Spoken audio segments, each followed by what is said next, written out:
Yes.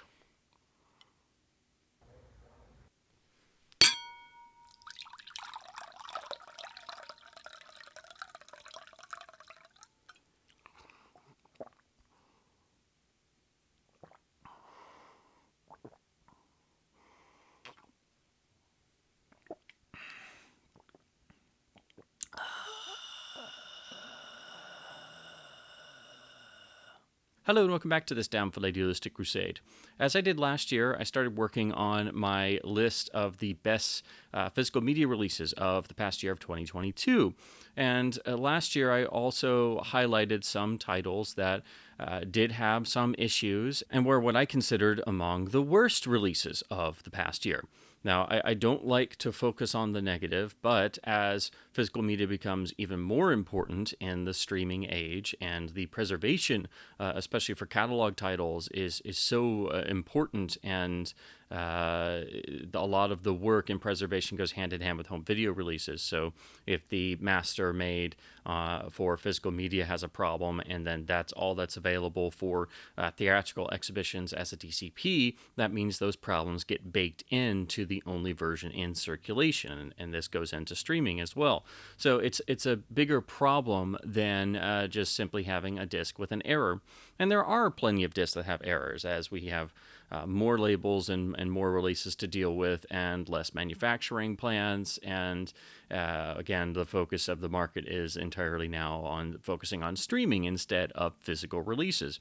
So no release is ever perfect, but you can tell the difference between, say, for example, a major studio that cuts corners and doesn't put the time or focus or effort in that a dedicated boutique label would. And not every boutique label is the same.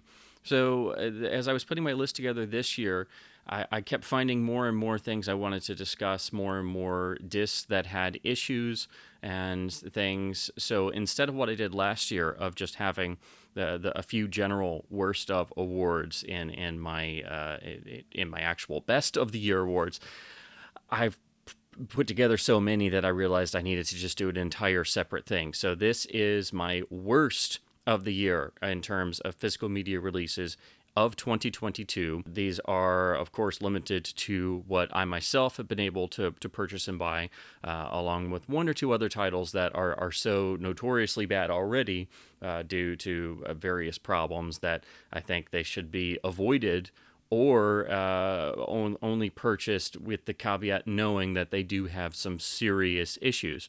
So there are one or two that I included here in some of the awards and nominees because they simply are so bad that most people on forums already know just avoid these releases entirely. And you would think that would be the overall worst discs of the year choices, that you couldn't possibly do worse than that. Unfortunately, I do think there are some discs with so many selective issues, and particularly getting into revisionism and overzealous processing that has not been gone into, that unfortunately it's not a clear-cut case, even with a year having some truly terrible releases that most people already know should be avoided. So again, that's part of the reason why I decided to do a whole separate award, simply focusing on, unfortunately, what I think are some of the worst negatives of releases of 2022. And this is not simply to point fingers at any one particular label or studio, or say that, but it is frustrating as even as a film collector, as someone who actively supports these releases, when you're stuck with releases that do usually carry a premium price point, that are not made to a higher quality standard, and it is obvious that effort is not put in, and there's not as much care in certain releases as compared to others. So that it's natural to feel frustrated, and so I also wanted to highlight things in both packaging and artwork and design and special features. And then also, like I do in my best of the year, I also like to talk about price and affordability and how that factors in, because I think that is important to discuss, even with great releases.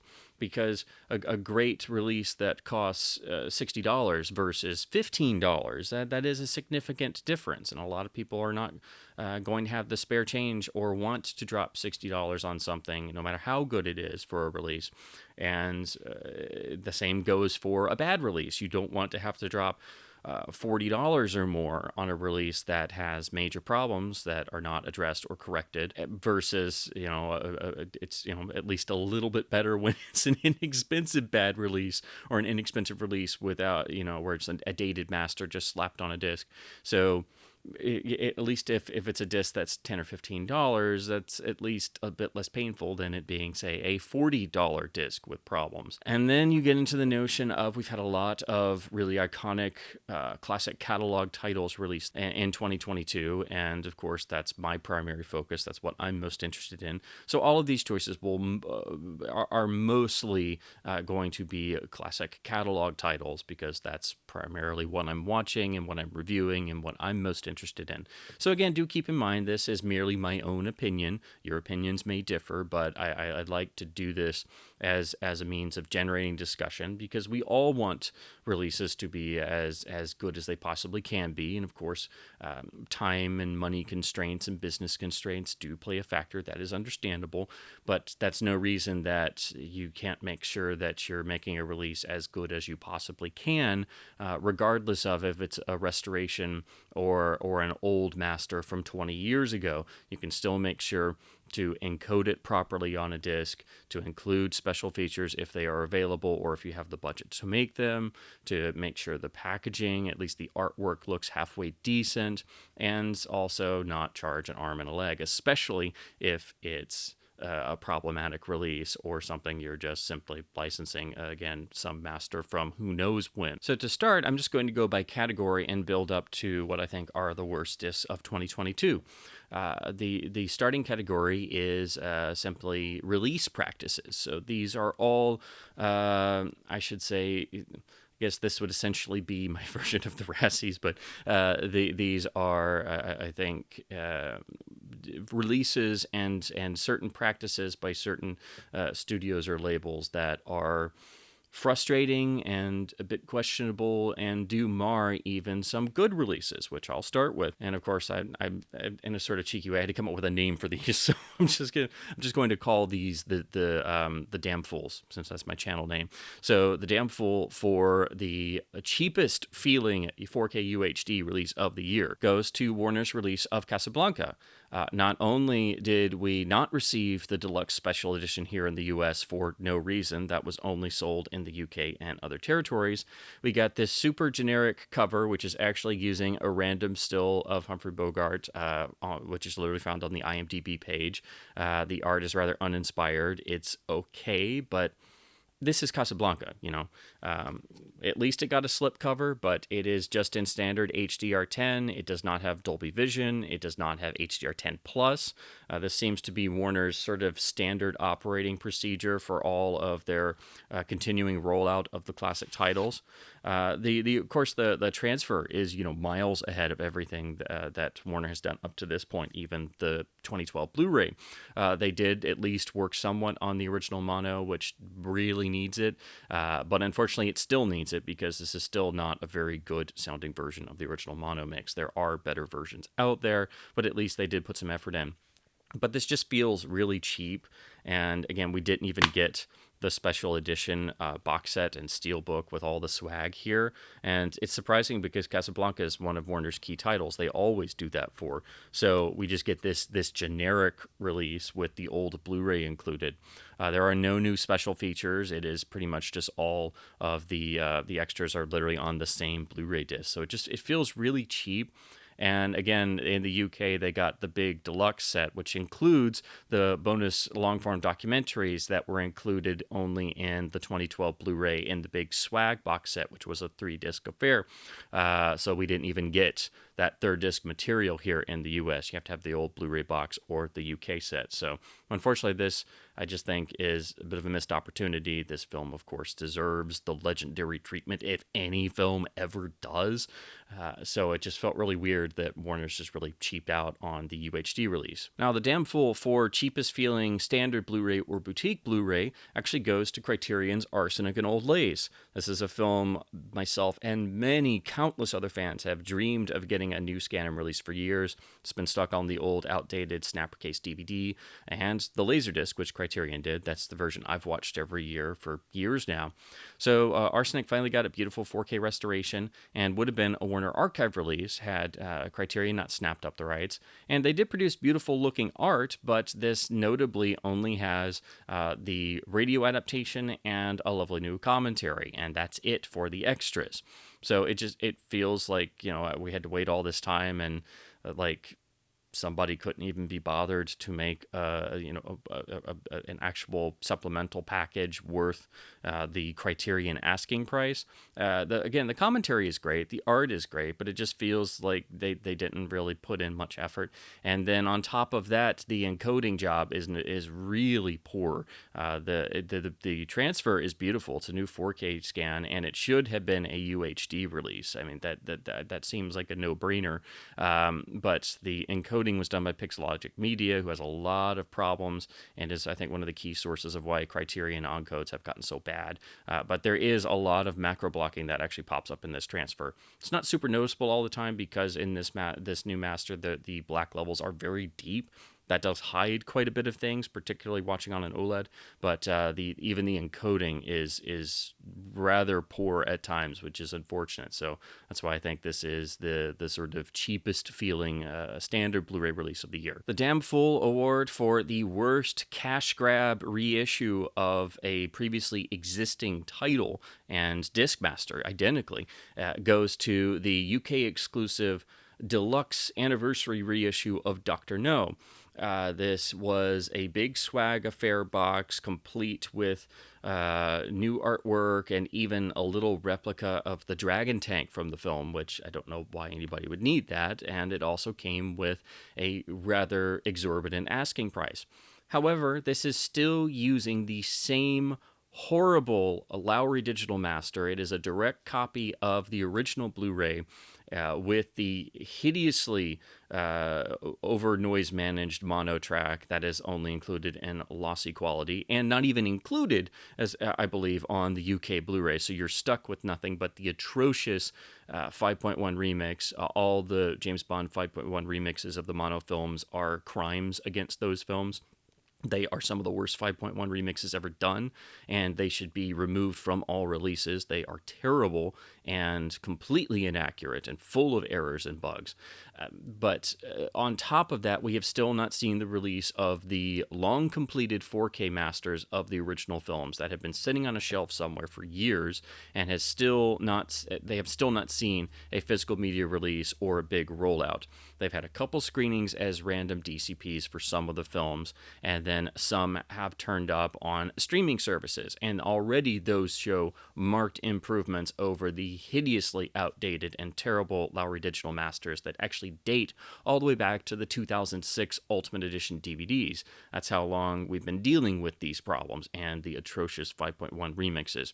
So I couldn't believe that somebody would do such an elaborate, overpriced box set full of swag, and it's still the same piece of junk release. I do think the treatment of the Bond films since 2006 on video is some of the overall worst in all of home video, in both picture and sound and manipulation of the films. That is why I think it is the most shameful release overall in terms of it being absolutely of zero value to anyone.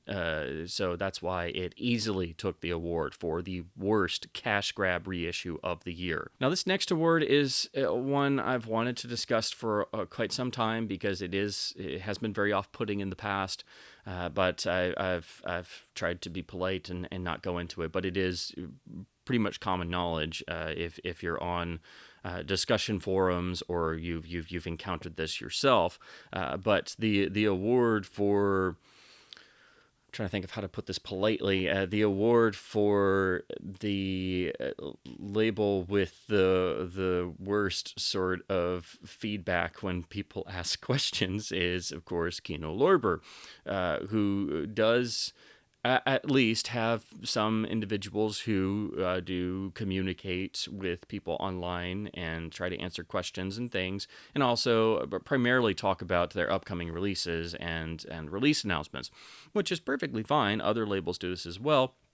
But if you do happen to have a question, or you try to point out an error about a particular release simply because you wish to be helpful, and perhaps they might be able to issue corrected copies and do a recall program or something, you're almost always met with a good amount of criticism and negativity, and it does really get old.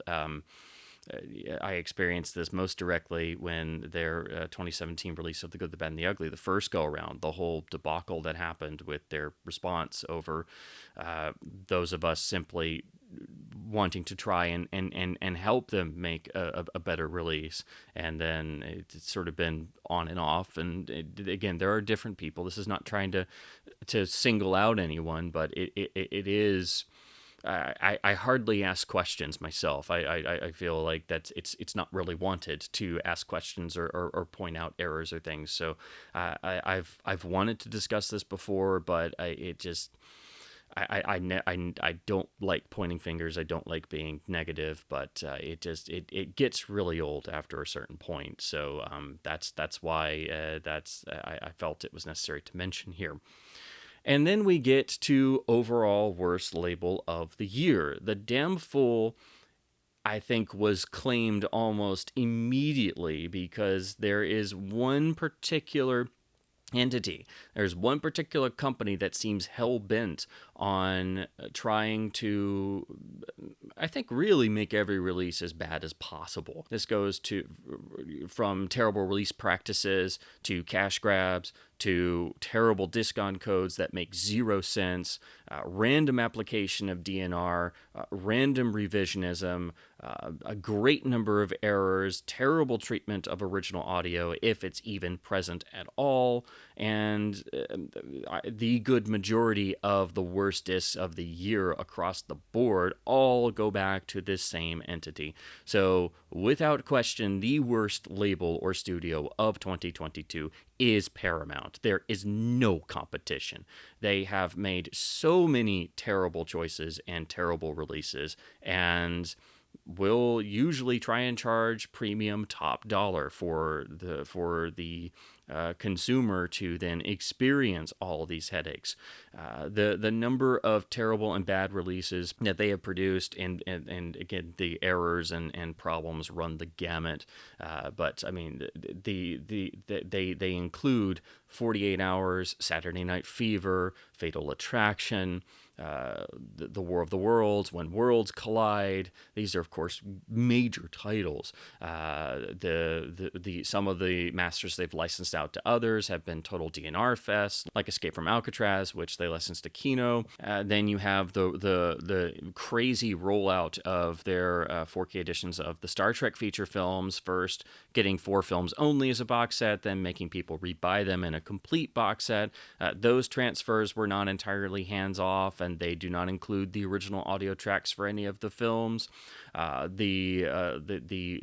the secondary rollout of finally releasing a new version of the director's cut of the motion picture, but that was done as a separate box set release, and then locking the long fan-adored special longer version that was the video cut back in the 1980s on VHS and Laserdisc. It finally getting another release, but that being kept exclusive to the big deluxe director's cut box set, and you could pretty much get most everything else and the director's cut in the standalone releases or the box sets of the feature films. So you were basically stuck dropping $100 some odd just to get that extra bonus disc with the special longer version, which is an absolute cash grab. And and on top of that, still having encoding problems throughout, even on those, and some really notable ones. But the big ones, getting into major crown jewels of the library. Paramount has been screwing those up for some time, going all the way back to the atrocious Paramount Presents Blu-ray of To Catch a Thief, which should be avoided at all costs. But their release of The Man Who Shot Liberty Valance, which has been plagued by terrible video releases throughout its entire video release history, that has encoding problems, that has some image manipulation, and since we're in 4K and HDR now, it's harder to put your finger on exactly what's going on, but you can tell even on top of the visible problems, there's some definite weirdness. And again, the encoding is so bad that it frequently makes the included new Blu-ray actually rival the UHD, which is insane. And on top of that, it does not include a version of the original mono mix, although it claims it does. It's really more of a full down of the 5.1 remix, and there are no new extras, and it's overpriced. So there's a lot of headaches there. Then came the atrocious release of Planes, Trains, and Automobiles, which also has not had a good video history and had a hideous Blu-ray, just like Liberty Valance did. While it does finally give us the long fabled removed work print scenes, they were sourced from an old VHS tape, so unfortunately the quality is very poor. But to finally have them is amazing.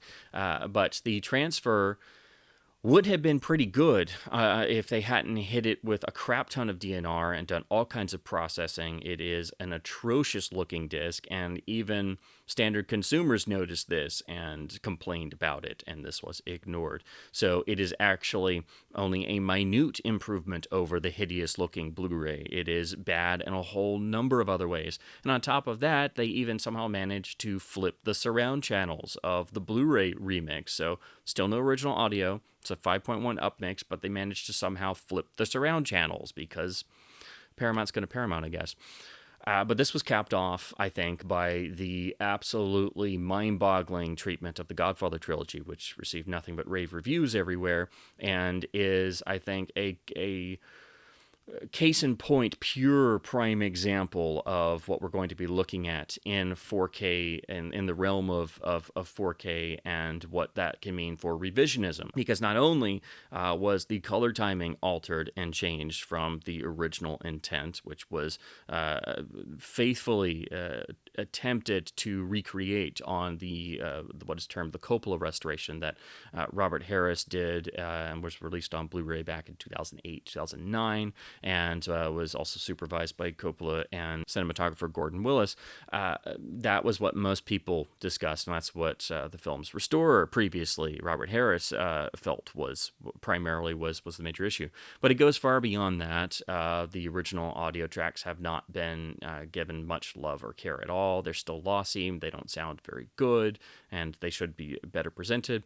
But those transfers are filled with all kinds of DNR, frozen grain, noise, aliasing, pixelization. It is an absolute mess. And on top of that, the HDR grading is completely revisionist and frequently fills things with bright light that is not accurate to the original photography. It is going in there and actually now playing around with the light levels. So it is not an accurate version of any of the three films. And even the package design and the lack of a lot of new extras, it's really haphazard and truly unfortunate. So that's why Paramount is easily the worst studio or label of 2022. They seemed hell-bent on capturing that title very quickly. Moving on to special features and extras, I wanted to, again, some of this, you can probably already see where I'm going with discussing some of the other awards, but the award for the least impressive supplemental features on a standard Blu-ray is, of course, Criterion's Arsenic and Old Lace, for the reasons I already mentioned. It includes a new commentary and the booklet essay. That's it for the new extras.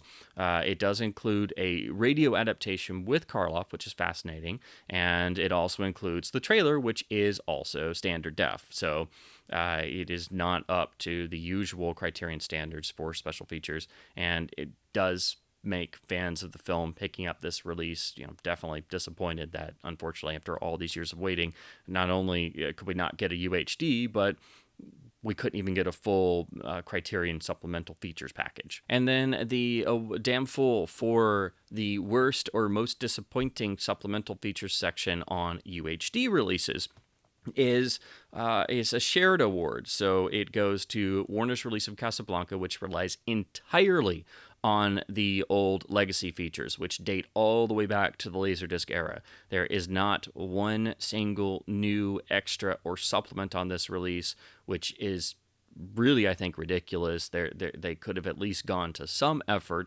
but of course, we're talking about the Warner Studio label, and that is pretty much to be expected. We are lucky that all of the previous extras on the DVDs and Blu-rays made it over here, and those are all, as always, they don't look as good as they really could, and a lot of times due to the encoding, it's actually better looking if you pop in your old DVD or Blu-ray and just let your TV and player do the upscaling, because usually they compress the crap out of those. But at least they look decent, but they're still primarily standard def and things.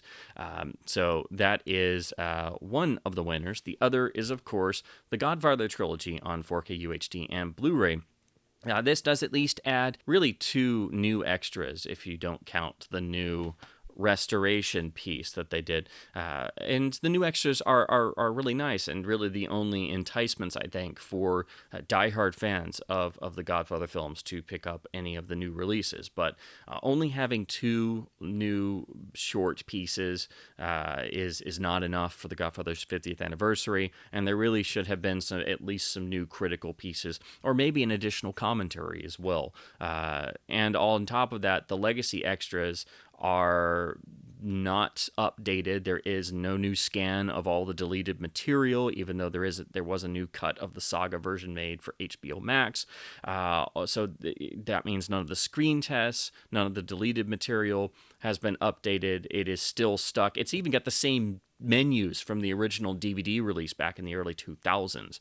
You literally click on something on the UHD and it literally loads the extras DVD from back in 2002 or whenever it was, from the black and brown box set, which I couldn't believe that's what they did once again. So I've just been copying those over and over and over again. So at the very least, all the extras material should have been rescanned and presented in HD for the deleted footage and the screen tests and stuff. They have mountains of materials that they went through for the new restoration, so there's no reason they couldn't have done that. I think it was just extremely lazy to copy everything in that way and rely primarily on just the 2 new little extras that to whet fans' appetites. So that's why these 2, I think, share the award for worst supplemental features package on a UHD release. So now we move into artwork and packaging. The damn fool for the least effort in artwork and packaging, once again, without question, goes to the Casablanca UHD. This literally took someone maybe 30 minutes to throw together. And again, the image was actually literally pulled from the film's IMDb page, and it's still questioned if this is actually from the time period of this film being made, in terms of it being a photograph of Bogart, because it's not an image from the film, and this just looks so incredibly generic, and you have untold numbers of beautiful original poster art. There's no reason why this simply couldn't have had the 1942 iconic one-sheet poster on it, or the 1992 CM Dudash painting, which is also iconic and was used on all the 90s video covers. That would have taken 2 seconds to do as a mock-up and been so incredibly better to just have some original poster choice for the UHD. So that's why it is, I think, the most careless and least effort artwork design for UHD of 2022. The worst packaging of the year for all formats in terms of design, overall impression, and the feeling of just how cheap it is without question the Godfather trilogy on 4K UHD. This is an extremely generic cover. It is constructed extremely cheaply. It has a very cheap feeling gloss quality to it. It is very easy to damage and ding up. I got this brand new and it already had damage and wear and creasing. The discs are in these individual cases with a sort of slotted design like the old 2000s DVD box set. But while that was constructed with nice quality, everything about this screams cheap. The images are sort of thrown together in Photoshop and this collage type design. They don't look very good. They're also used for the menus. These cases feel very cheap. As you can see, they already have plenty of wear. Some of them have creasing. The labels are extremely generic. The photo collage layout inside is very simplistic. And on top of that, there's wear, and also the actual cases are not even glued properly. So they have already started separating from the actual case. So if you're not careful, you'll damage these more, and eventually the actual disc tray is going to come out of the case entirely. Then on the back, you just get a generic quote page. And just to show you that even the cases get damaged easily, I again purchased this new and I took them out of the box. And not only do they have creasing and wear, but they even already had marks and damage on them. So these just scream cheap and generic, and this is not how the Godfather films should be treated. It's even difficult getting them in and out due to the sizing, so you will absolutely hit and ding the corners and damage the cases even more simply trying to get them in and out of the packaging. Now, there was a deluxe box with a gigantic art book, basically a big coffee table book, that was the sort of limited edition version of this. It was significantly more expensive, and really for no reason, because the only difference was you're getting this big book, and then the disc contents, it's the same discs that are in this set, and they're just tucked in on a page, and the discs aren't protected. So in that sense, you were paying more for a book, and the discs were even less protected than they are in this. But at least this was the more affordable version and has all the discs, but the packaging is just completely subpar and extraordinarily generic. And as soon as I got in, I took the plastic off, it already was damaged. So this was just, I think, inexcusable for treating the films this way. Ironically, the separate Blu-ray edition in SDR, the same artwork, is better packaged. The slipbox case is sturdy and solid, the title is embossed, it feels much nicer, and you just have a simple case inside with the disc. If that's all they had done for the UHD, I would have been fine with that. And this is, a plain standard type of release format. So ironically, the simpler and more standard Blu-ray edition, I think, is a better packaging design and option than the really generic and subpar UHD. Now we move into the really technical section, the awards for Worst Picture and Sound in 2022 physical media releases. These are a variety of categories that I chose to try and cover really important technical aspects of releases that don't often get covered or gone into. And again, this is not something that I try to do or I look for, but when I encounter releases with definite problems and issues in this area, I do get really frustrated that this keeps happening and it doesn't get addressed or covered. And so that's why I felt this was a necessary section. So the Damn Fool Award for the worst restoration of a catalog title of 2022 is without question the restoration of the Godfather trilogy due to the extreme revisionism in not just color timing, but the appalling frozen grain, pixelization, noise, and all kinds of artifacts that are everywhere, in addition to incredible amounts of DNR, which is seemingly done at random. This is a terrible presentation of these films. Some fare better than others. The worst is really part one and how it looks. And surprisingly, this was done by Paramount along with American Zoetrope and with Coppola's participation. So it's kind of mind-boggling that this is what the result was, but I can't say I'm surprised because Paramount was involved, and again, they seem kind of hell-bent on mucking up their classic library and this since they finally started paying attention to their catalog titles. And to be quite honest, if this is the way they're going to go, I kind of wish they would go back to ignoring their catalog titles because nobody asked for subpar work and efforts, and also when you really start looking at the UHDs and the Godfather trilogy set, and you're looking at what they did, it's not just revisionism that we come to expect with color timing and remixing of sound. It's a whole new realm of grain manipulation, and also the HDR grading is, I mean, that it's playing around with the light and contrast in ways that's never been possible before in home video. It is not an archival presentation of the films at all, but even I, to my as educated as I can be, I can tell there is definitely crazy stuff going on. It is absolutely mind-boggling, and I don't know how any sort of reviewer gave this a positive review, because it is truly a mess. It looks nicer on the surface because it is a new scan, and they were able to source more higher quality elements and more pieces of the negative than the 2007 restoration was able to. So you can tell that underneath all of the junk processing and stuff that was done, that this was a beautiful scan. And if we could get it in that raw form without all of this junk that's been done to all three films, it could have been something. It could have been the restoration and release that everyone was raving about. And once again, the original mono tracks for Part 1 and Part 2 were completely ignored.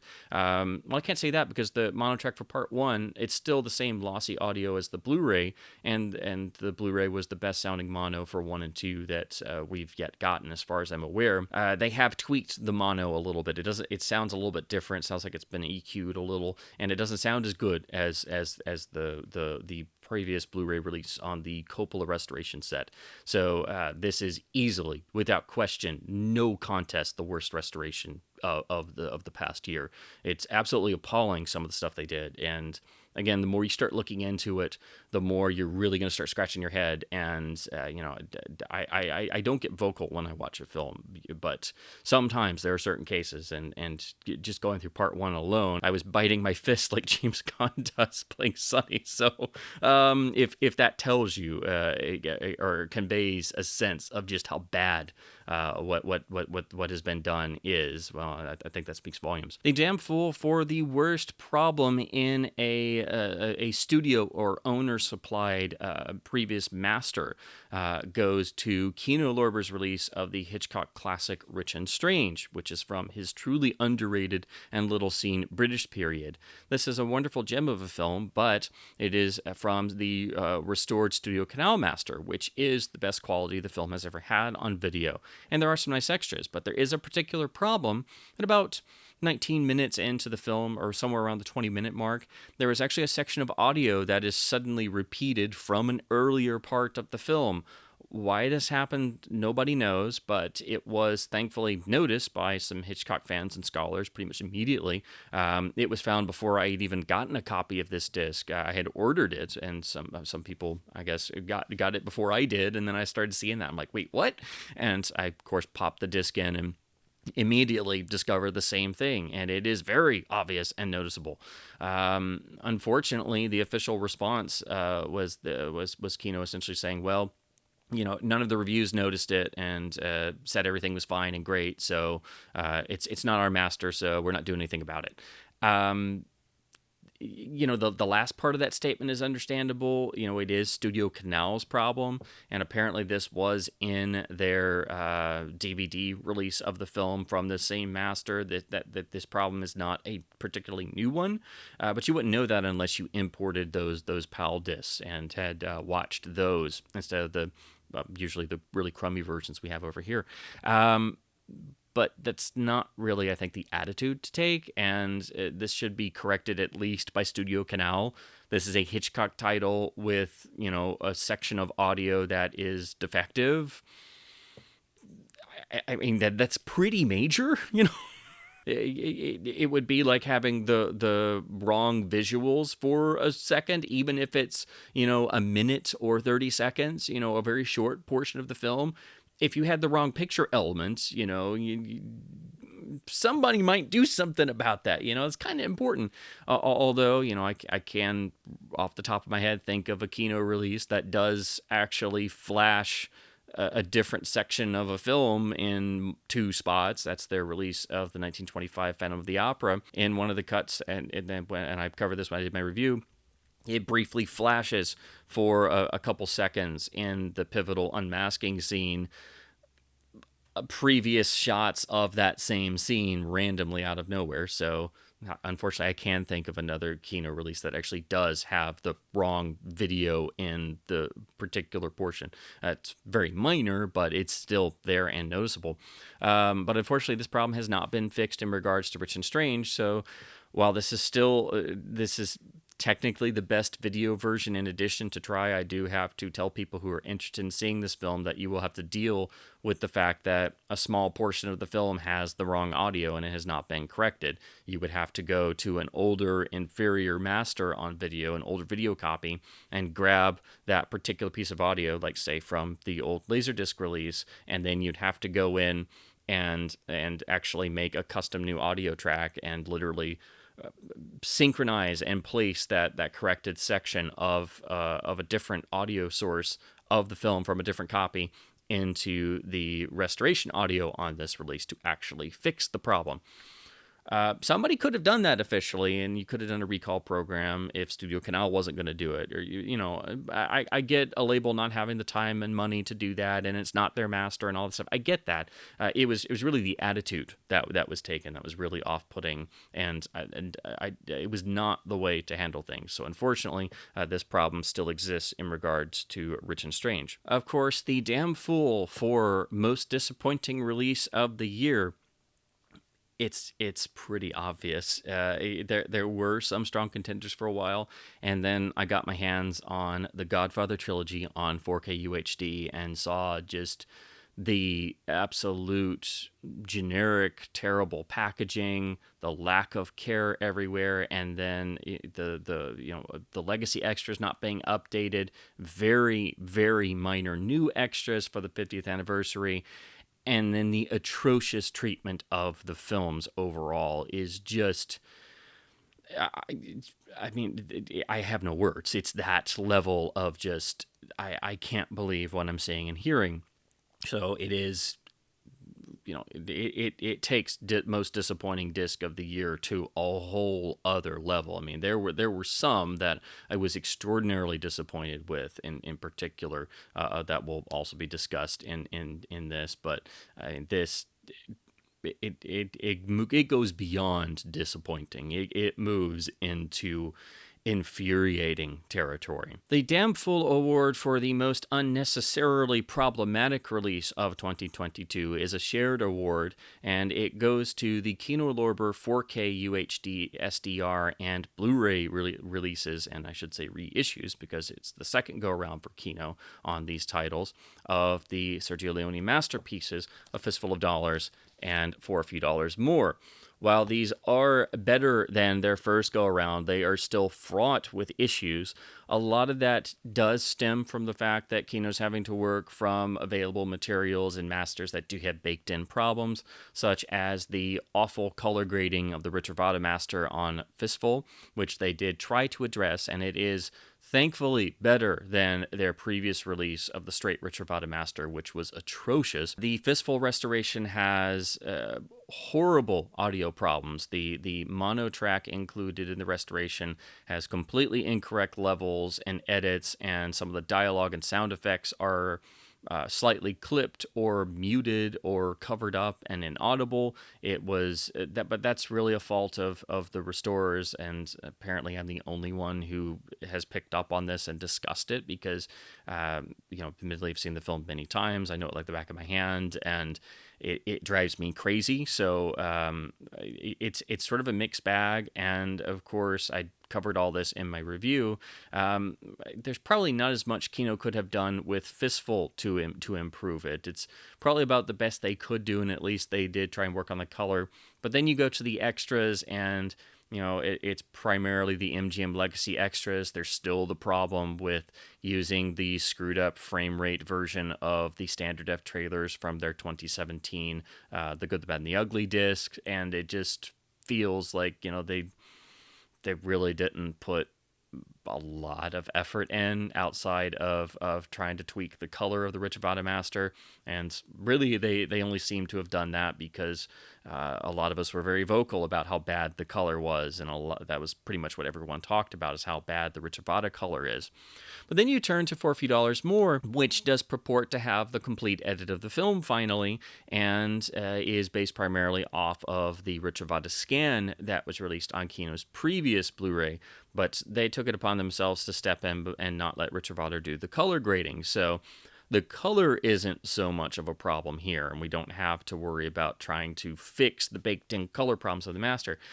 The problems here are also that the supplemental features, primarily it's all the MGM stuff. You still get the problems with the screwed up trailers, and it purports to be the complete edit of the film by including all of the footage supposedly that was finally put back by the German Blu-ray, which got cobbled together every source they could find. It is not the complete edit of the film. It is missing a few seconds. So apparently somebody didn't double check. It is missing several seconds, so it is not the complete edit of the film. It's 99% there, and it's infuriating that it's missing a couple seconds, primarily when Monko is talking to the boy outside the hotel in El Paso, and they have the nice little back and forth. The German team was able to find the last little bit of that scene. It's just a couple extra seconds, but that's not here. I'm not bothering about the fade out in the middle of the film not having as much black frames, as some people have pointed out, but that's another thing. But I'm talking about that scene in particular, so there is technically footage missing from this, which means it is not complete. They also tried to address the film's long-standing audio sync problem, so it is better than the MGM releases, but it's not really perfect, and it seems like they just went in and did a cursory pass and tried to address it, which I at least appreciate they tried, because the sync problem was really bad before, but it's not perfect, and there have been some fans who have done better in fan efforts with trying to resync the film properly.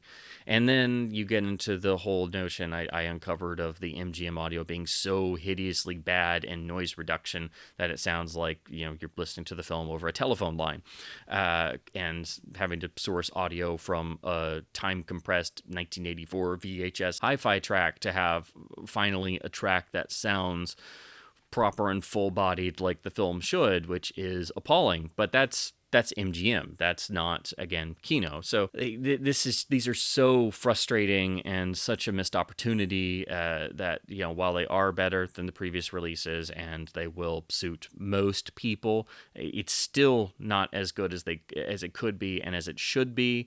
A lot of these problems do stem from MGM's tomfoolery over the years and the Italian rights holders' tomfoolery over the years, and not a lot of proper research. But it would have helped to actually have the disc side of things done as best as possible, even with a small boutique label budget. I'm not talking about finances or things. If you're going to advertise For a Few Dollars More as finally being complete, you better make sure it is complete, and it is not. It is still missing a couple seconds, and it's very minor, but when it says on the back the complete edit, people are going to think this is the complete version. It's not. It's still missing a second or two, and the mono sync still isn't spot on. And that, combined with what I think is the horrible restoration audio on Fistful, and it's still having some color issues baked in because they're still stuck using Richard Vada's stupidly graded master.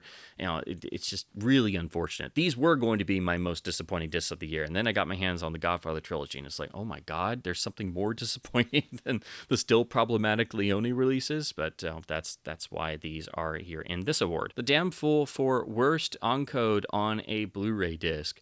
I had played around with this for a while because most people don't look at encoding, and no person can spot every problem, but there are some that usually get so bad that it's really visible, especially if you're looking at something on a 4K television and you're looking at a Blu-ray upscaled to 4K. Makes things a lot more obvious and visible.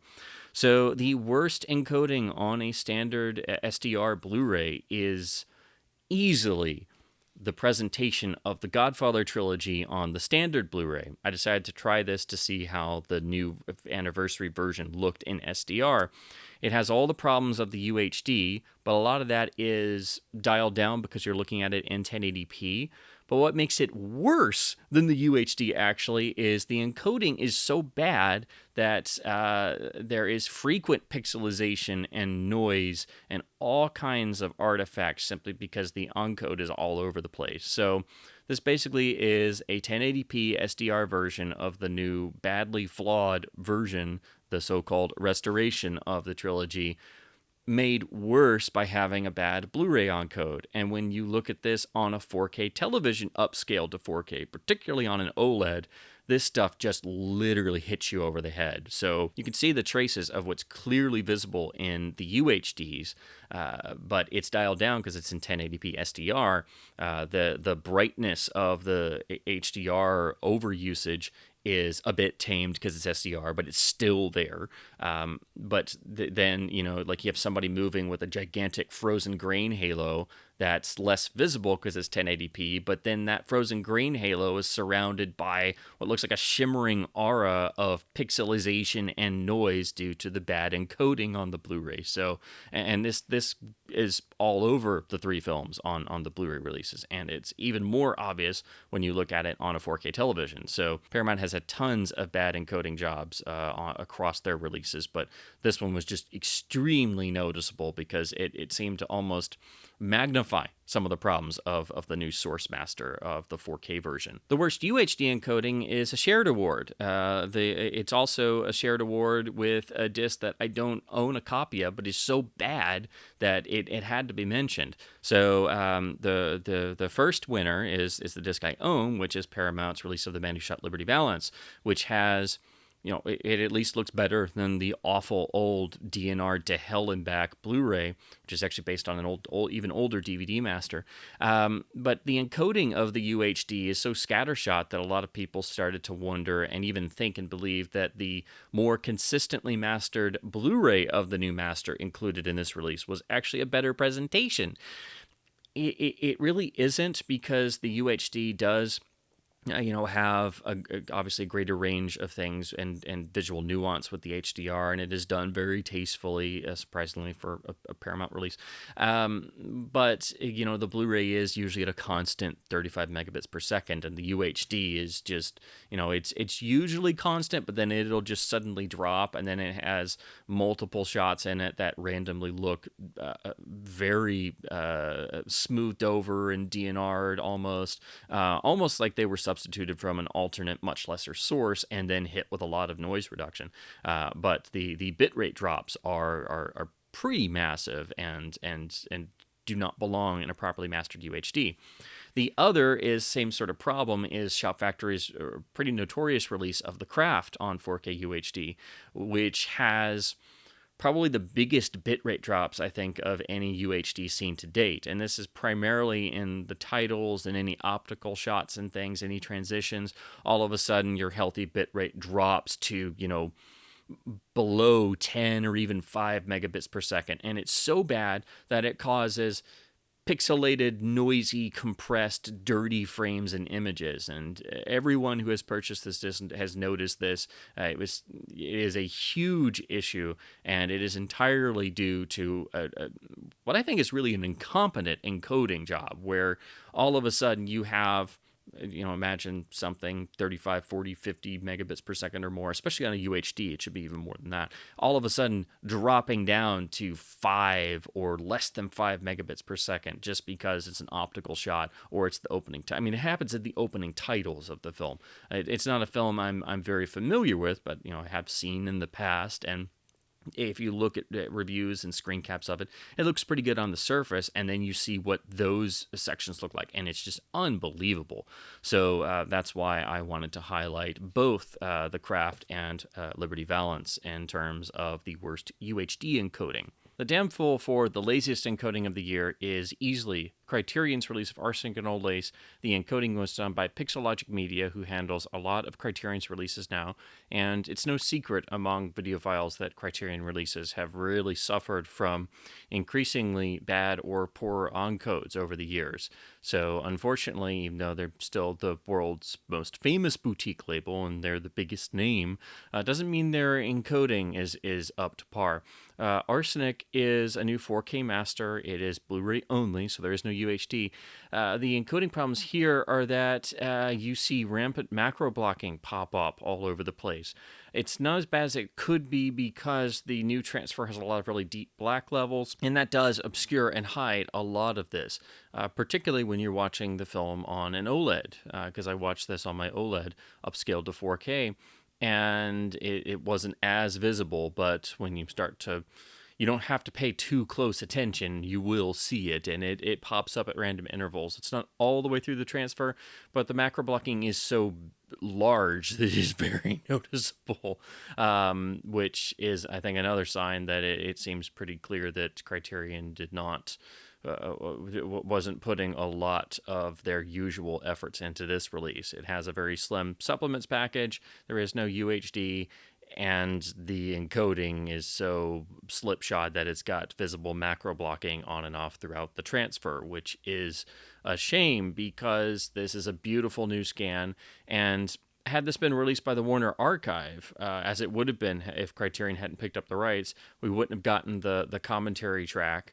But, you know, the encoding would have been perfect, and it would have had a maxed out bitrate like all Warner Archive discs. So, to be quite honest, if Criterion was not going to put their full effort into it, they shouldn't have bothered, and I would have rather have had a perfect Blu-ray transfer and release from Warner Archive than another slipshod Criterion release. Now we get into the big picture award, which of course is Worst Picture Quality of the Year. There are a lot of contenders for the damn fool for Worst Picture Quality. For a lot of different reasons. I do think the worst picture quality of the year is the Godfather trilogy set, due to the intensive revisionism and all of the digital processing that's going on.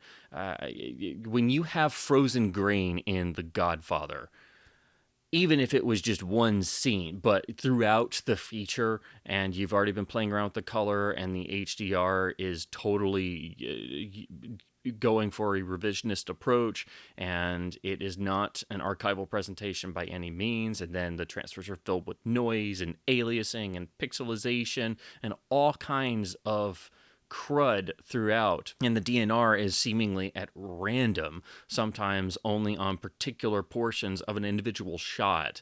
Even the shadow detail looks strange, particularly the faces coming in and out of the deep shadows that the film is famous for. It boggles my mind. I don't know why people haven't been questioning this or looking at this more closely. So I think, even with some of these really terrible discs this past year that should be avoided because they're so bad, I think what's happened to the Godfather films, particularly Part 1 and Part 2, the first two films, most of all, and of those, Part 1 even more, suffers from this. I think those are easily the worst picture quality of any release of 2022, despite all of the accolades they have gotten from people who have not looked at them closely enough. Now we move to the audio side of things. So the Damn Fool Award for the worst audio presentation on physical media of 2022 is actually, it's going to multiple winners, I think. There are several nominees that had so many particular issues in the audio realm and had tracks on them that had so many problems that I think you really have to discuss all of them. And a good majority of these are not necessarily the fault of the labels doing the release. A lot of this stuff is unfortunately baked into the master itself and the elements being provided. However, only one of these releases was actually addressed in terms of providing an alternate or better source. So that's why I'll mention it, but it is the only one where the label was actually aware of this issue and took steps to try and correct this issue by providing an alternate track for the viewer to choose. And I do think it is clearly the better option, even though it's an unrestored option. So to start with that, I wanted to mention the quote, restored audio on Eureka's release of The Most Dangerous Game. This is from the German restoration, and it seems this is where this restored audio came from. But as I discussed in my review, the mono track and what's labeled the restored version has been hit with so much noise reduction that it's pretty much removed the entire original noise floor, and there is only the tiniest amount of the original natural hiss of the track left. So basically you're just hearing what sounds like the dialogue and the sound effects and the few little bits of music. They sound almost practically isolated, and if you listen closely, you can hear a tiny amount of hiss. It's a horrible amount of overzealous noise reduction, some of the worst I've heard in a long time.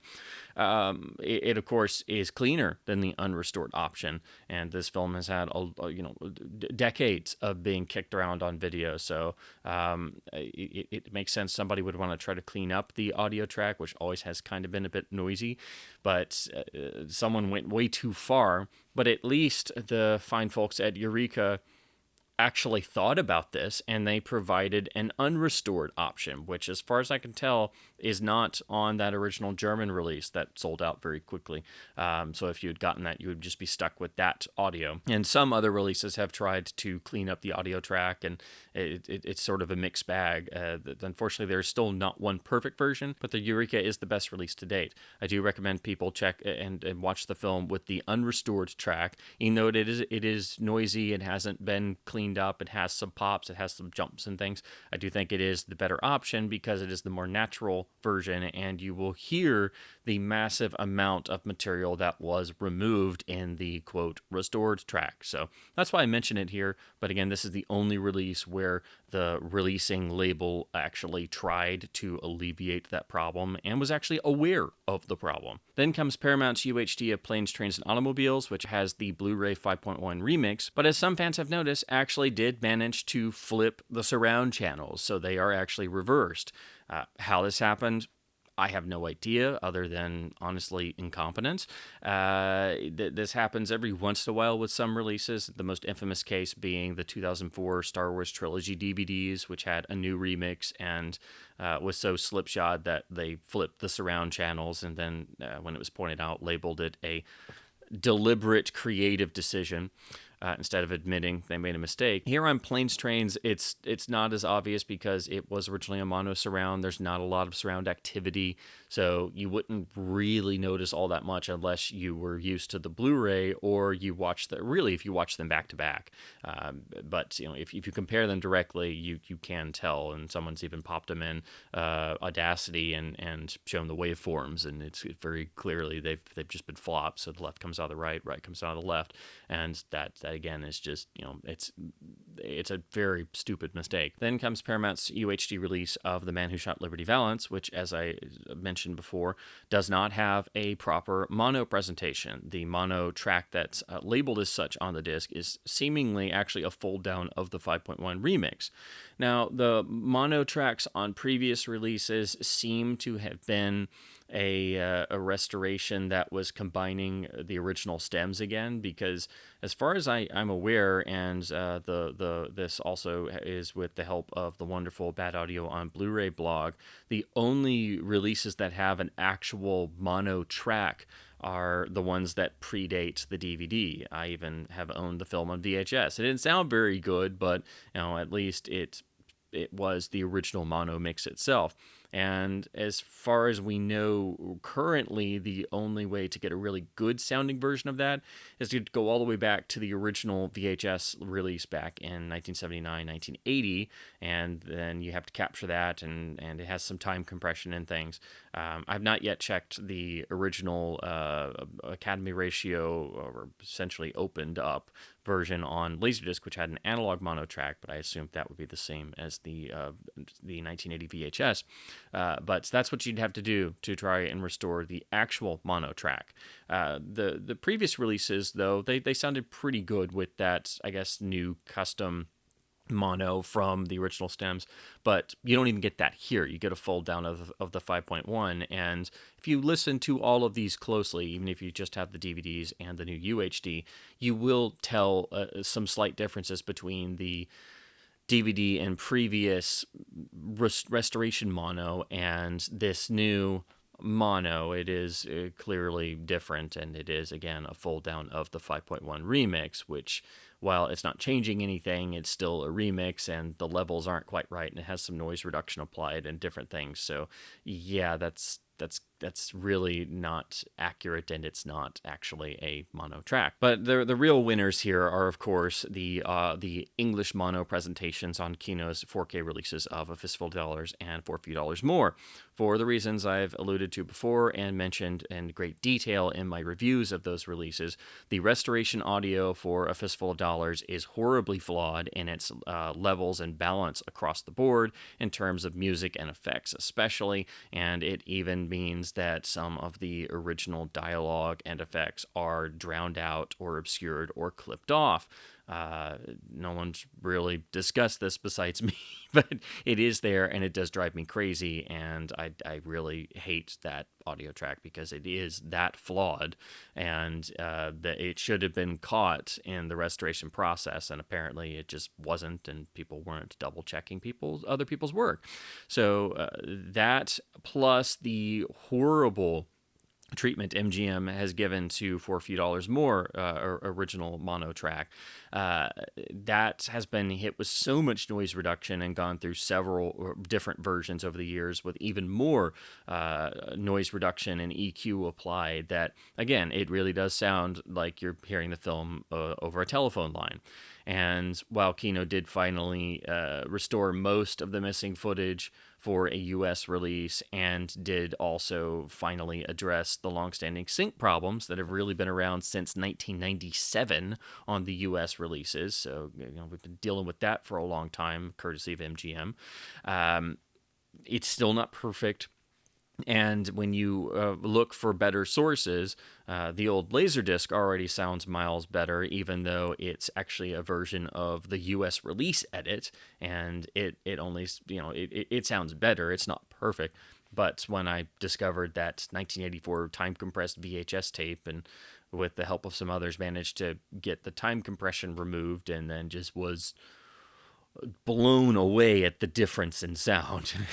And I've seen a release print of the film, so I know what it sounds like theatrically, in terms of being much more full-bodied. So that just really underlined everything about how MGM has really screwed these films up over the years.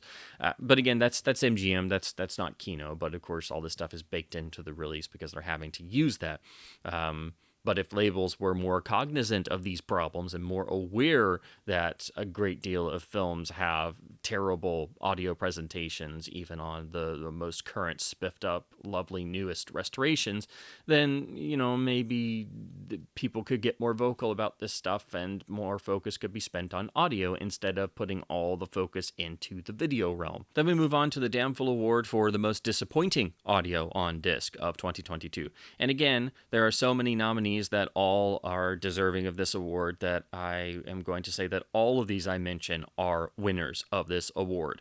All of these have extremely disappointing audio. I'll again mention and start with the only one that actually provided a proper alternative that is better. That is Eureka's Most Dangerous Game. Again, don't bother with the quote restored track because it's really hideous, at least in my opinion, and you do have the option of listening to the film with the unrestored track, which I do wholeheartedly recommend. And again, this is the only release where somebody took the time to say, hey, this doesn't sound very good, is there an alternative we can provide? And that's what studios and labels should do wherever possible. But again, this is the only example where somebody took the time and actually cared enough and actually noticed that there was an issue and provided an alternative. 'cause Eureka's awesome! The other winners of the most disappointing audio award for Paramount, Manchette Liberty Valance does not have its original mono track, although the release claims differently. It is not present, and according to my research, the original mono hasn't technically been around since the initial DVD release, and we don't even have the attempt at a mono track restoration that was on the DVDs and at that time, so we don't even have that. Also, the original mono tracks for The Godfather and The Godfather Part 2, which is how you should always listen to those films because those 5.1 remixes are terrible, they are still not treated well, and they have not been restored. They are the same lossy track encodings as the Coppola restoration Blu-rays. So that means you still have what is technically the best sounding version I know of for The Godfather Part 2, but on The Godfather itself, they have played around with that lossy mono track a little bit. And to be honest, it now sounds actually worse than the Coppola restoration Blu-ray from 2008. So that's a problem. I don't know why they felt the need to do that, but I guess since they were tweaking everything else, they decided to mess with the mono track. But, it should be properly restored for both films in proper lossless codecs, and it should not be messed around with because those mono tracks are how those films were meant and designed to be experienced, and they are excellent mixes, especially for the time period. Then to discuss Warner Brothers releases, both their 4K UHD releases of Casablanca and Singin' in the Rain advertised and include newly restored mono tracks. And while it's great to finally have some effort put into iconic film audio from the Warner library, and specifically talking about the Crown Jewels, they are still manipulated and have noise reduction and things. So it's kind of a case like what I found with Criterion's releases of Citizen Kane and Double Indemnity, where it is new work done on the original audio. It does sound better, but it still has a lot of modern processing going on, and so it does not sound as good as the best of older releases. So with Casablanca and Singin' in the Rain both, you still have that as an issue. So these are better sounding than a lot of the past releases where the mono was included as a lossy track or bumped up to lossless but still the same over-scrubbed track, or as in the case with Singin' in the Rain, some releases drop the original mono entirely, like the UHD of The Wizard of Oz, which makes that disc absolutely terrible, because why would you even bother not having iconic films without their original audio? That makes zero sense. So in short, it is nice to see that the studio label division of Warner Brothers is finally making sure to include original audio and at least trying to put some effort into them. But if that's how they're going to do things, I don't know why they feel the need to keep messing with things. If they did a new transfer of the best surviving audio elements and simply left them alone, as what the Warner Archive commonly does, I would have zero complaints and the audio would be perfect. So there's no reason for this. I mean, the Warner Archive has done that on a number of titles and actually provided audio that is far superior to any past releases because of that. I think one of the best examples is their release of the horror masterpiece Mad Love from 1935. That sounded like a brand new film. There was so much additional detail that had not been on previous releases, and they hadn't gone in and messed with the noise floor or applied a lot of noise reduction or something. Doesn't happen every time, but the Warner Studio label needs to learn a lot from the Archive division, who beats them every time. And then we have to discuss some Kino Lorber releases. First of all is the release of the masterpiece The Apartment, the Billy Wilder masterwork that they released on 4K UHD. Now, this did include a mono track, and that film has had some pretty crummy sounding versions of its original mono on a lot of releases, and the best sounding version is still the old letterbox Laserdisc from the early 90s. Now, apparently, someone has said that they actually provided Kino with a copy of their own, literally their own capture of their copy of the Laserdisc. So they provided them with a copy of the Laserdisc PCM track. But if that is indeed what they utilized, and it does seem like it, they have apparently taken it upon themselves to tweak it a little bit and such. So technically you've got a version of the best sounding mono that we know of, but it's been messed around with, so now it doesn't sound as good as it does on the Laserdisc itself. So I don't know why they did that. They have done this before. For example, on the Good, the Bad, and the Ugly 4K release, they did do a 5.1 up mix of the fan historian provided and synchronized Laserdisc mono. So they do occasionally play around with, or tweak audio that is provided to them. Some labels do this, some labels don't. But unfortunately, that means the Apartment UHD does still not have audio that's as good as the old Laserdisc release. Then we come to the issue of Kino's release of High Plains Drifter on 4K UHD, which has several audio options, but it does not include the original mono mix of the film. And when people asked why this was, the various representatives explained that the label felt that it was not important, and especially that they refused to include 3 different English language audio options on a UHD release, because the film has not just a 5.1 remix, but also an earlier stereo remix from sometime in the video era. And that makes zero sense because, you're not talking about DVD where space is a much bigger concern. There's a mono track does not take up that much space, and it is the film's original audio mix itself. So for me, not having the original audio of a film is a major red flag to begin with, and a reason to already possibly not pick up a release. Because I'm going to have to do work to try and find the original audio somewhere else and then try to synchronize it to the new master, for example. But that sort of mentality makes zero sense. And honestly, it was kind of standoffish, and again, it makes zero sense. There's no reason why, if you have the ability to include the film's original audio, and you literally have it there, and it's been provided to you by the rights holder, along with the other tracks, there's no reason to not include the film's original audio. That was mind-blowing, and I still don't understand that mentality. I mean, if you're already thinking about the different audio tracks and you have them there, and you're making a UHD with plenty of space, there is no reason to not include the film's original audio track. None. So that immediately went as award noteworthy, because that's a new level of preposterous positions by a releasing entity. But overall, again, I think there is an even greater standout among all of these, and that, of course, is the Kino releases of A Fistful of Dollars and For a Few Dollars More. Again, not really Kino's fault, because these issues are baked into the source material that has been provided.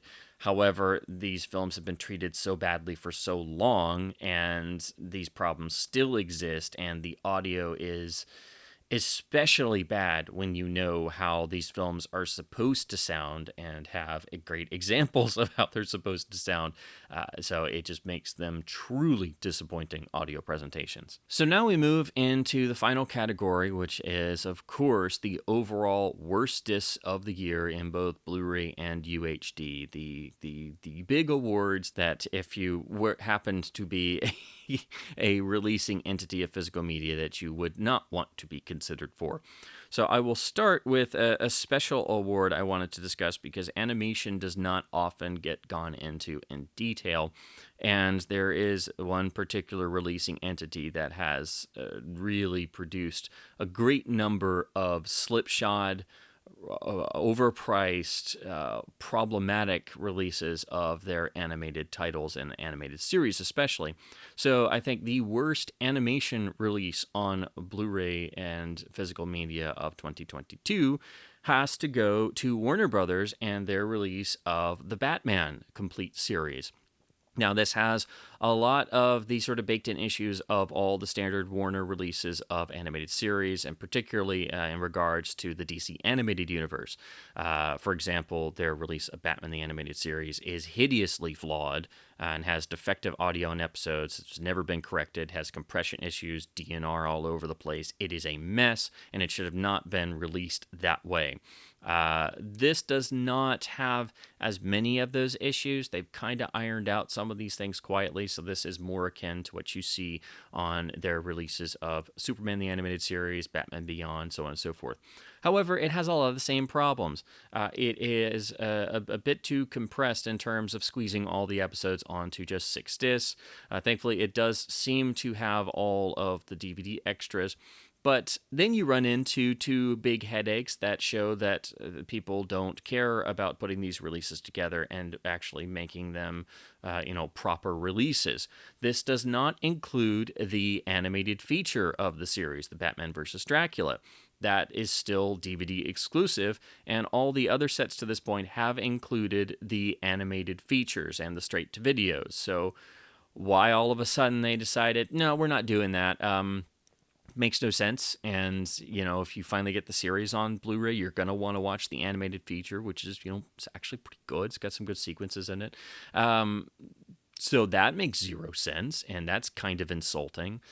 Then on top of that wasn't bad enough. They put all the episodes on the discs in air date order instead of production order. Every release of animated DC shows from Warner Brothers, starting in the DVD era, has always been in production order for the most part. That's how you should release television shows, because you have overarching story arcs and direct two-parters and continuations and things. So to suddenly go to the air date order, even if it's only slight differences, means that somebody watching the series is going to have to sit there and jump all over the place. And if you're watching in chronological order, you may have to switch to disc 3 from disc 1 and then go back to disc 2 and then go to disc 4 and then go to disc 5. It's never a good idea. And I think those 2 points in particular show that people did not care about this release, in addition to the usual Warner shenanigans of compression issues, possible DNR, not always carrying over all the extras. And on top of that, it's got a higher price point because it is an animated series on Blu-ray and it's got the DC logo. You do have to pay a bit more than you would for normal animated series. So you would expect that care and effort went into this, but it is a studio release of animation, which means there isn't. If this had been done by the Warner Archive, these problems would not be here. Every time they release an animated title of the DCAU or of the Hanna-Barbera library, it's about as perfect as it can be, with maxed out bit rates and no compression issues, no DNR issues for the most part, none of that stuff. But if it's a bigger, more popular title, the studio division does it, it has all of those problems and a much higher price point. So worst animation release of the year for those particular issues. So then we move on to the overall worstest of the year. And I have this separated into an overall top 10 list, like I did on my in my awards last year, and then the general overall worst disc and worst box sets, which also sort of dovetail with the top 10 list. So to run through my overall top 10 sort of worst in show for the year of 2022, a mixture of Blu-ray and UHD titles. And this is a loose ordering for the most part. I think all of these are problematic at best. And absolutely dire at worst, and there are some that should be completely avoided, and then there's some that are just gross revisionism across the board. So at number 10, I have Paramount's release of The War of the Worlds in 4K UHD and When Worlds Collide as a Blu-ray. Now, there are a lot of issues with this release. The War of the Worlds does not have its original audio. It has only a few extras, which are primarily from Paramount's old DVDs, so you lose all the stuff from Criterion's release. It has color problems, particularly when the planet Mars is shown. Instead of being red, it is blue, which has not been addressed, and basically Paramount's like, no, it's fine. That's pretty in your face as a color problem, and Criterion did address that in their previous Blu-ray of the same master. So there's that as well.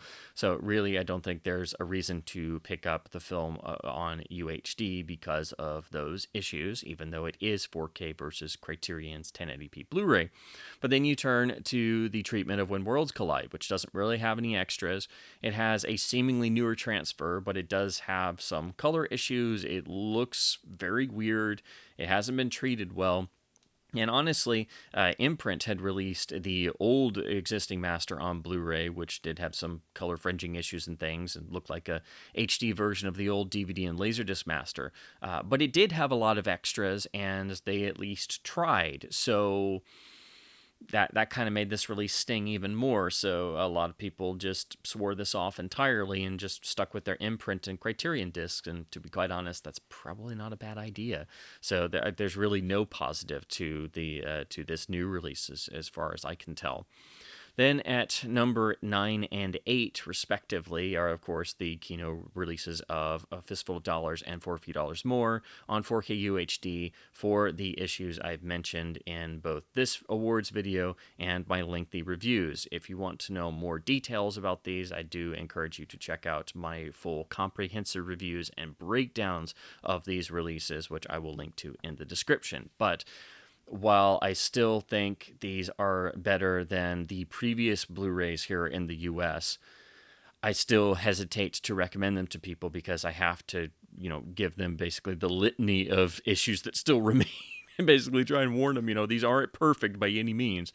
So they are, I think, the definition of a mixed bag in terms of physical media releases. At number 7, I have The Godfather Part 3 on Blu-ray and UHD. It suffers from a lot of the same problems as the first two films, but nowhere near to the same extent or degree. And I think that's because the new Coda cut was done first in the early days of COVID, primarily by Zoetrope, and it hasn't had the same amount of all kinds of junk processing and tweaking and things applied to it.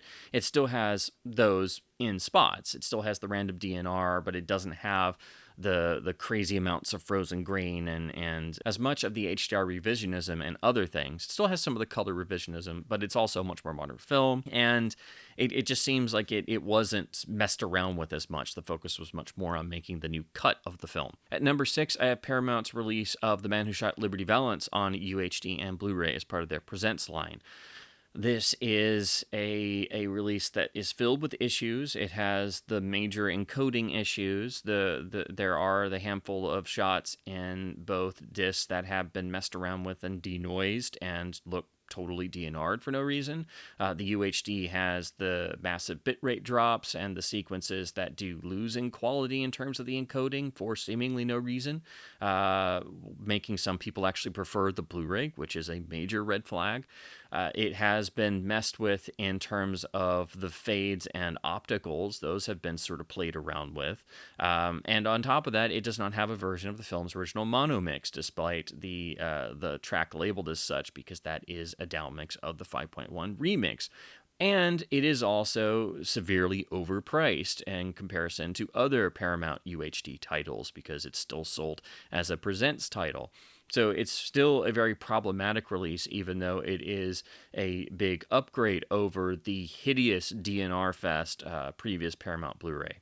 But that did not have this sort of image manipulation going on in terms of doing stuff to the fades and things, and as many of those DNR-looking shots as the new release. So it's kind of hard to diagnose, but you can tell that there are things going on in the new release that you can't quite put your finger on, and none of this should be occurring in one of the greatest Westerns ever made, and quite possibly John Ford's magnum opus in terms of a career summation film. It is one of the great American films, and to have it treated badly on video for years and then have finally a new release and new 4K scan and then have stuff like this going on, that should not be. At number 5, I have Disney's release of Pirates of the Caribbean: The Curse of the Black Pearl on 4K UHD, which is a terrible, atrocious disc across the board that, again, is so bad that it actually is worse than the original Blu-ray, which is an outdated disc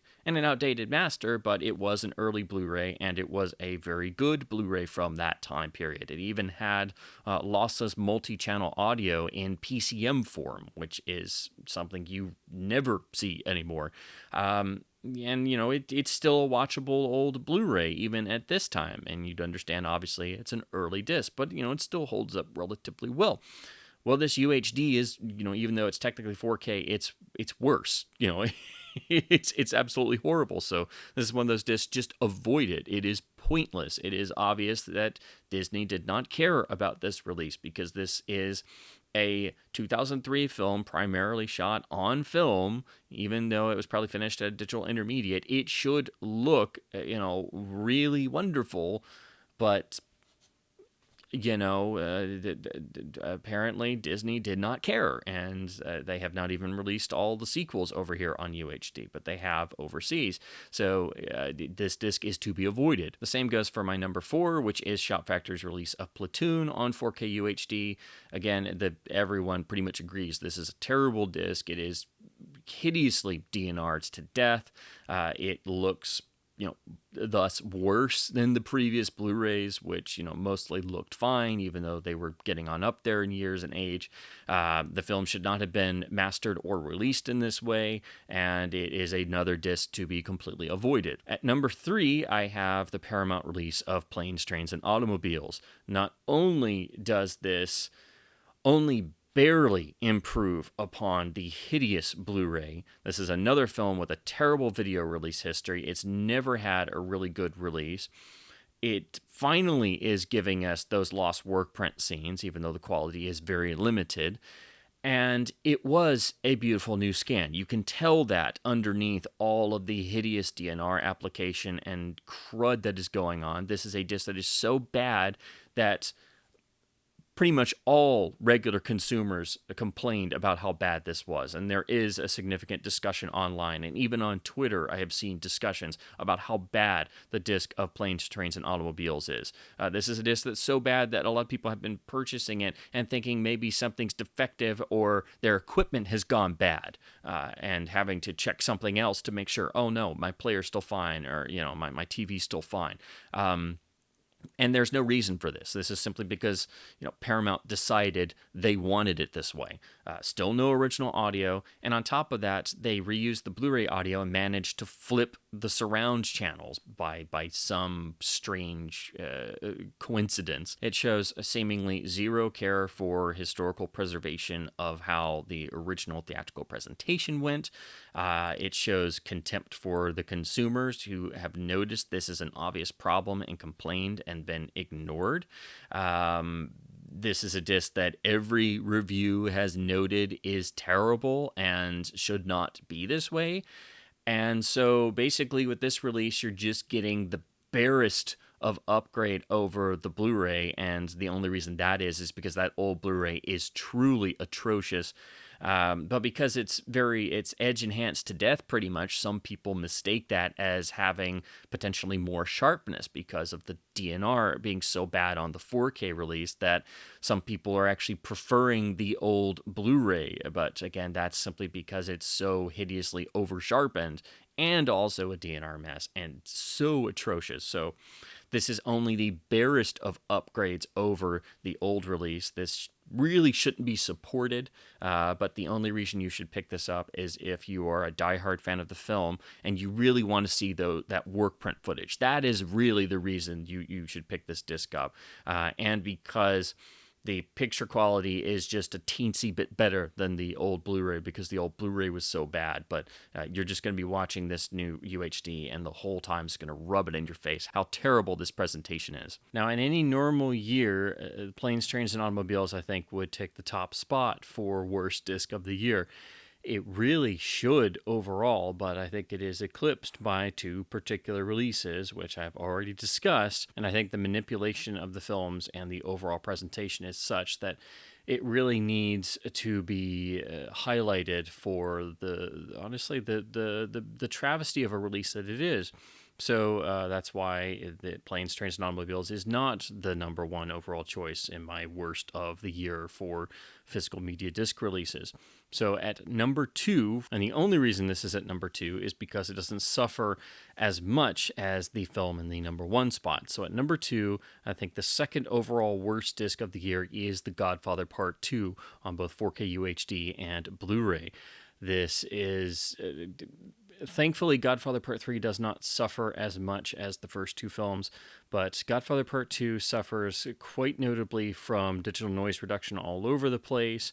Of course, it has the color revisionism that Robert Harris has discussed as compared to the painstaking work done on the 2007 previous restoration, which was supervised by both director and cinematographer, which this new restoration was not. It also suffers from a lot of the noise and bits of pixelization and all kinds of nastiness that pops up in the transfer for the first film, but thankfully to a much lesser degree. Overall, these issues I think are harder to spot than they are in the first film, because they're not as prevalent, but you still will see the awful frozen grain throughout the film, and you will see the bits of noise, particularly in the shadow details, and this almost is perhaps magnified by the fact that the original color timing approach is no longer there, and then that is intensified further by the revisionist HDR grading, which, while it's nowhere near as intensive as it is in the first film in terms of just being hard white light everywhere, it does rear its ugly head throughout Godfather Part 2. And so this one, it's kind of harder to spot these issues. Another particular issue in this is that all of the subtitles in Italian for all of the various sequences, both in the current modern day sections and then the flashback sections, have been redone digitally. And unlike the previous restoration that matched the original subtitle font, that hasn't happened this time. It's an approximation. And also all the subtitles have noise in them. So yeah, and then you see that awful frozen grain rear its ugly head on and off throughout. So it's not as bad as what happened to the first film, but it has all the same problems throughout. It should have none of these. It is really a terrible treatment to one of the great films that everyone loves and one of the great sequels. And I think it's eclipsed by only one other title, because if The Godfather Part 2 is bad on this 50th anniversary master, it is nothing compared to what I think is, without question, the number one worst disc of the year for 2022, which is The Godfather in the 50th anniversary presentation master on both UHD and Blu-ray. This, if you look at it, if you have even a halfway decent display, this stuff should be very obvious. It is filled from start to finish with frozen grain throughout the iconic sequences. It's not minor, it is massive, it is everywhere. It's in the opening, it's in Leave the Gun, Take the Cannoli, it's in the great meeting of the five families. It is everywhere. I find it unbelievable this was approved and done. And then you have the seemingly selective DNR at random on random shots in certain sequences when other shots don't have it in certain parts of shots. Then you have, of course, all of the noise and the aliasing and the pixelization and all of the nastiness that pops up, which is extraordinarily apparent when you're watching this in 4K on an OLED at home. I don't even have a particularly large OLED. I don't have a flagship OLED. And even on my Sony A80J, at a reasonable distance, calibrated the best I can possibly manage, it was hideously apparent throughout watching this transfer that there was obviously some horrible processing going on. So in spite of this work supposedly sourcing more of the negative that couldn't be used back in 2007, and in spite of it being on the surface technically sharper and nicer looking than the 2007 work, because we have to look at that from a 2008 Blu-ray, which is an outdated mastering and, it really shows its age. outside of that, there is hideous stuff going on. And then you have the color revisionism of going in, and I'm not even sure what their intent was, because this really isn't. All the video versions of The Godfather have struggled with achieving the style of the Prince of Darkness himself, Gordon Willis, and the home video parameters of any format at the time. And back in 2007, Robert Harris and the restoration team worked with Gordon Willis and Francis Ford Coppola to try and nail that down as much as humanly possible. But even all the past releases, there is a certain so-called Godfather look. And here, it really seems like they went for a more modernized visual approach. It really does not, you see this, and it doesn't scream Gordon Willis, and it certainly doesn't scream The Godfather. They've also done things like gone in and recolor timed the opening wedding sequence, which was shot and designed to kind of look like old Kodachrome, essentially like old home movies from the 1940s. It is supposed to look a little bit different. Some people had problems with the way it looked on the 2007 restoration, so apparently that was one of the things they wanted to tweak and address and change in this restoration. Robert Harris has gone on record as saying that it is not, this new 2022 version is not what Gordon Willis signed off on, and not what they strove to achieve with the 2007 restoration, that it really is a more modern approach with a different mindset, and that seems rather obvious. Whether you're a fan of this or not, or if you agree with this or not, is one thing. Yeah, but that's been all the focus has been on the color and the changes to the color timing. I have not seen mention anywhere outside of I myself asking a few people and sort of trying to figure out why this is getting rave reviews everywhere, and why no one notices the hideous frozen grain and the awful bits of noise and things. I think the only if you didn't see any noise in the transfer, I think you should see the UHD on an OLED in Dolby Vision Dark setting as best calibrated as you can, and just go to the scene where Michael visits his father, Vito Corleone, in the hospital, and you're going to see noise everywhere. That should not be there. I don't know why anyone thought this was a good idea. It is frequently hideous, and it ruins and destroys the source scan underneath. You can tell that technically the source scan is fine. Again, like planes, trains, and automobiles.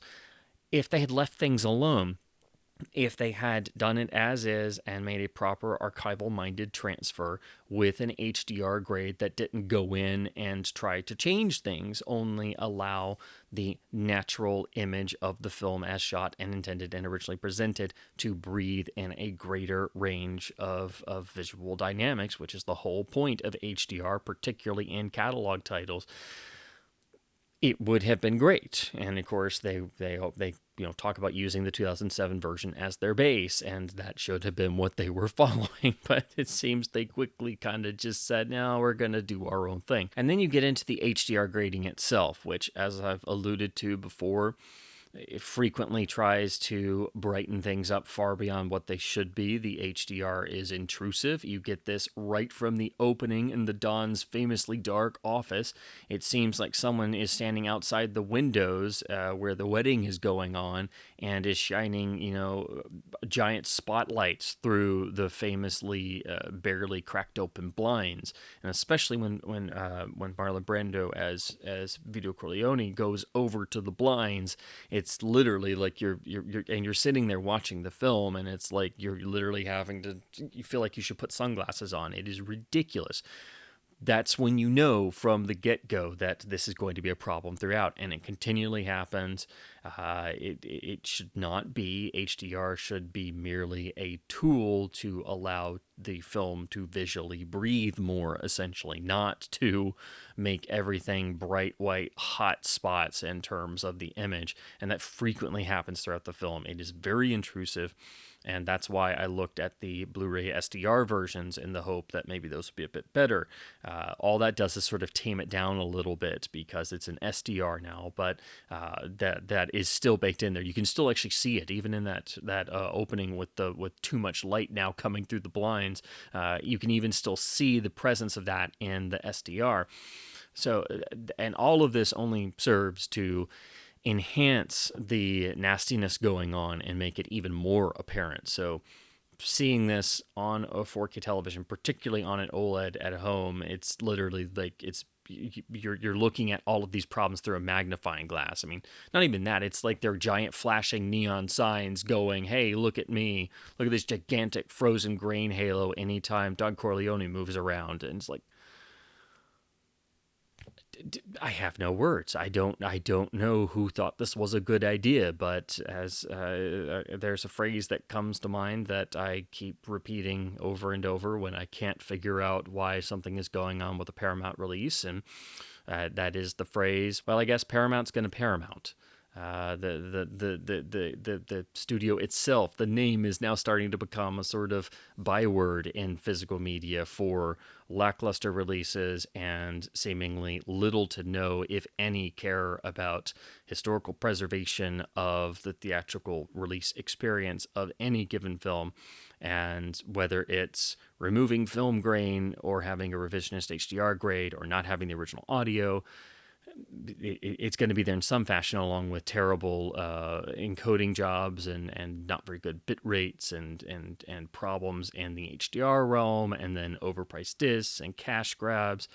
But this, I really fear that what we're seeing here with the Godfather UHD trilogy release is going to be something we see continue and get worse in the realm of UHD and transfers moving forward. The fear has always been, especially with HDR and catalog titles, that older films were not designed for high dynamic range, and people are probably going to want to go in there and brighten things up too much to make it ostensibly pop on a modern display. And thankfully, most releases are very tasteful and do what you should. And merely the HDR is an additional tool to allow more space for the film to breathe. Here with The Godfather, especially parts 1 and 2, this is where you see HDR in regards to catalog titles in the negative. And that combined with the color revisionism, the rampant problems, pixelization, macro blocking, noise everywhere, artifacting, and then the frozen grain. Oh my gosh, the frozen grain in The Godfather on UHD is unforgivable. I mean, you could probably, a lot of people are apparently, no one else has noticed this, which I find incredibly hard to believe, because this set got nothing but rave reviews everywhere. And I have not seen a negative word about it outside of the color timing issue. But when I finally was able to go 4K, I was really looking forward to returning to the Godfather trilogy and seeing this restoration that everyone raved about and this UHD set that everyone raved about. And then when I got it, and it was one disappointment after another, and the packaging was cheap and flimsy, and the extras weren't updated in terms of the legacy extras, and the audio hadn't been touched, and then it's still lossy mono for parts 1 and part 2, and focus is given to the awful 5.1 remix, which shouldn't even be on the disc or even exist as far as I'm concerned. And then I put the disc in, and I couldn't believe what I was seeing. It's right there from the opening. You can start to see stuff is horribly wrong, and it just keeps going. It is throughout the whole feature. I think it makes this new restoration effort quite useless, to be honest. I feel badly for the people who put all kinds of hard work into the front end of things.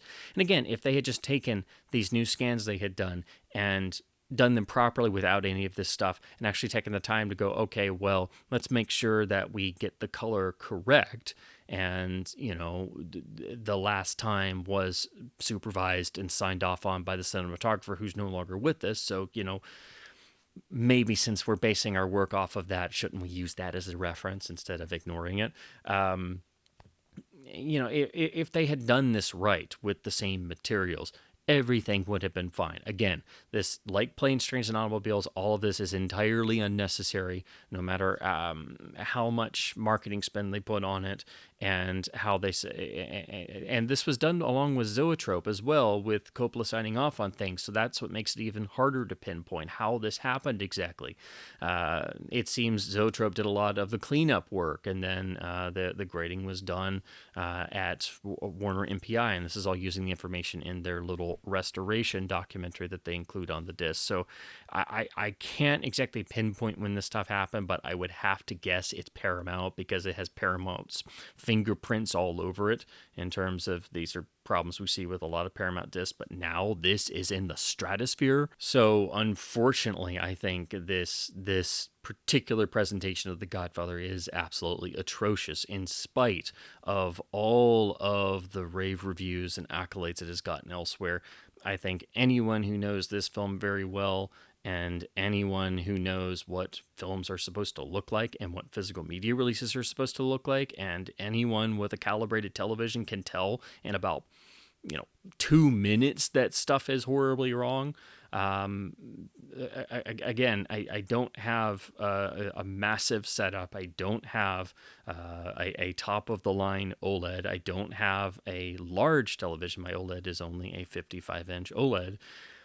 But I could tell all this stuff was going on from the start. So without question, The Godfather UHD and Blu-ray, because I tried both versions, is the worst disc of 2022, and that's focusing on individual titles. This is a new level of, I think, video desecration. That's really what it is, and it's The Godfather of all films. I really have no words. I think if you're curious, you should look at the disc for yourself. I would not recommend this to anyone, and to be quite honest, in spite of the Coppola restoration set being from 2008 and having, some 2008 Blu-ray problems, if you watch it on a 4K television, you're going to see some noise and things because it's a 2008 Blu-ray. But even though it might appear slightly softer and you're upscaling 1080p to 4K versus watching this new 50th anniversary UHD, the Coppola restoration for all three films is miles ahead, because it hasn't been torn apart and messed with to the degree that the new 50th anniversary masters have, particularly for parts 1 and 2. Part 1 most of all. Part 2, it's much more subtle, but what was done to The Godfather here on UHD in this master is unforgivable. It is that bad, and how anyone in their right minds gave this a good review in any sense is beyond me. So now we come to the overall final award, the worst UHD or UHD box set of the year, and the worst Blu-ray or Blu-ray box set of the year. One guess as to the overall winner. And the winner for both awards is, of course, The Godfather Trilogy on both UHD and Blu-ray. For all of the reasons I have stated and highlighted to this point, this is easily the worst physical media release of 2022. From the cheap and flimsy packaging that honestly does not suit the legendary quality of the films and their standing in film history, to the lackluster treatment of the original audio of parts 1 and 2, which still have not been properly restored and presented in lossless presentations, to the lackluster treatment of all the legacy extras, which have still not really been updated since their original DVD release, to the very minimal new extras, which really, to say this is a 50th anniversary release and you're only technically getting 2 new pieces that are great in and of themselves, but you really need more for a 50th anniversary release of one of the most famous films of all time. And then you get to the absolutely atrocious handling of the films themselves. Again, part 3 fares the best. It's not messed around with as much, and you do at the very least get the presentation of the 2 alternate cuts of part 3. The new Coda cut, which is now the sort of de facto standard version of the film, and then also, for as far as I'm aware, the first real presentation on video, the original theatrical release version from 1990. Most, if not all, the video versions have been Coppola's 1991 home video recut, which is actually the longest version of the film. So, but that is only on a bonus disc with the 2 other cuts besides Coda, and that is, I think, the number one reason why you would want to pick up the trilogy version versus the standalones. And I do think the 1991 video cut is the best version of the film overall still. But the handling and treatment, particularly on parts 1 and 2, and part 2 is really bad. But then when you see what they did to part 1, I mean, you just... I don't normally become vocal when I'm watching a disc at home, but this is one of those times where I really did, and I didn't know how to process what I was sitting through, and it was all I could do to keep from going and just looking at the UHD and just, look how they massacred my boy. It's that level of just... I really have no words. I try not to be negative, but this is just completely unacceptable, and Paramount needs to be called out on this, because it's the Godfather of all films. You do this to the Godfather, really? And then the fact that they got nothing but accolades and perfect reviews everywhere, great reviews. It makes me question a lot of reviews, if honest, and a lot of reviewers, because this stuff is really painfully obvious. And I think some people may actually notice this who, wouldn't claim to have a trained eye. It is pretty obvious, even, I think, to an untrained eye. It's very visible. And then jumping over to the 1080p SDR, I thought maybe this might help somehow hide some of the nastiness, and unfortunately, it's still there. It does hide some because it's now 1080p, but it's still there, but due to the Blu-ray not being very well encoded, it makes a lot of the stuff even worse because it's covered in even more noise and pixelization and blocking and things. So it's bad all around. It is... it's bad blood. That's, as Clemenza would say. So it is, I think, overall on both Blu-ray and UHD, the worst physical media release of 2022 for all of these reasons. And I really think it's appalling. So I do encourage anyone who does not own a copy of the Godfather trilogy in their collection, which I don't see how that's possible because it is the Godfather. I would actually recommend people go with the 2008 Coppola Restoration Blu-ray release, even though that is a set from 2008, and on the surface may not look as pretty as what you see on the UHDs when you're watching it upscaled on a 4K television.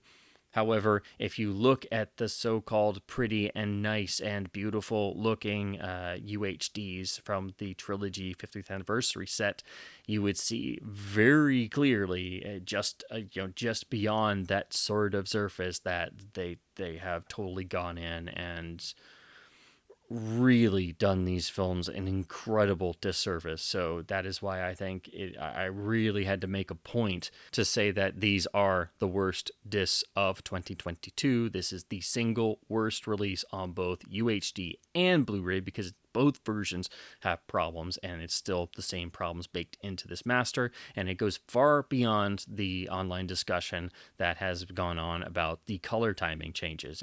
Honestly, the problems here are so bad that I even kind of stopped thinking about the color timing changes, particularly on part 1. That's how bad this is, and it's truly unacceptable, and I don't know what type of response Paramount could come up with to try to explain this away, because there is no explaining it away. It is truly atrocious. And again, I don't see how anyone in the world gave this a positive review, because it is truly bad. It's an insult to the original films, and it's an insult to all physical media buyers and all fans of the film who wanted to see this beautiful supposed new 50th anniversary restoration, and instead what they got was this incredible sort of desecration on the original film. So I hate to be so negative, but it is rare that a release gets me honestly infuriated to this degree, because you don't expect this type of stuff to happen to the big, iconic, legendary films. This is the type of stuff that was happening in the early days of DVD, particularly when companies like Lowry Digital first got involved and would take iconic classic films for their DVD debuts and make them all pretty, and they'd get great reviews because they looked great on people's TV screens at the time, and they looked so clean and new because Lowry Digital had gone in and DNR'd the literal hell out of them. And it took a good number of years, particularly until people got better televisions and the HD TV revolution came around, and then people could see these horrid transfers for what they were. So once word of mouth kind of got around and people really saw beneath all the new, fresh, sparkling coat of paint, then you no longer saw the glowing reviews for the Citizen Kane DVD, or even worse, the Paramount initial DVD release of Sunset Boulevard, which is one of the worst DVDs ever made, which is a grainless, hazy-looking, awful nightmare of a transfer, and that was Sunset Boulevard of all films. This is what I'm thinking of in regards to how this new presentation of the Godfather trilogy is. That's the level of sneaky and underhanded tomfoolery that's going on. This is just atrocious and should never have happened, and it is, no contest, the worst release of 2022. And there you have it, my worst of the year for physical media disc releases of 2022. This, again, started out as an offshoot of my best of the year, which I did last year, and I was originally just going to do this as a few dishonorable mentions when I do my best of the year, which is still forthcoming due to the various hang-ups in international shipping that have happened and some very late releases. But I decided I was going to do this because I saw more and more things. I started writing down my notes and try to figure out the various nominees, and then I started remembering more and more negatives among the positives, and then my list of dishonorable mentions grew until I suddenly realized, well, I just need to have my own video Razzies because I have so many. And this is chiefly due entirely to one entity, of course, because of course the grand winner here tonight, and it's something that you really don't want to win, a complete cinephile nerds worst of the year disc awards. So I guess the special award of video infamy goes, of course, to Paramount, who pretty much won the majority of awards, and I found it actually difficult to not practically say a Paramount release for any of these categories. And it's really unknown why this is happening. I think a lot of us who avidly collect physical media releases, a lot of us film fans are just left scratching our heads. We simply don't understand what Paramount is doing, and that occasionally they can actually make a good release, or a release that's pretty good, and then turn around and make a whole bunch of crap, and then really atrocious things like the Godfather trilogy release. So this is not intended to be directed at any particular entity, but because of the absolutely terrible work they keep cranking out, it is, I could just call this the Paramount Show, because they have done so many terrible releases and releases with terrible problems over the calendar year of 2022. And while I try to not point fingers and I don't want to be negative, the whole reason why I have done this as a separate worst of the year awards is pretty much entirely due to Paramount releases. So no one knows why this is going on, and why after years of ignoring their back catalog titles, they decided, oh, we're gonna start worrying about our catalog again. And then it's like, well, if you're going to do it this badly, why are you doing it at all, almost? So it remains to be seen whether they'll ever be able to really turn the ship around in terms of quality, and I don't know if that's likely, because, again, Paramount's going to Paramount. So with that unfortunate sad thought, I will close the worst physical media disc releases of the year for 2022 awards. Again, my best of the year is forthcoming. I hope to have that done and uploaded pretty soon in the same sort of manner.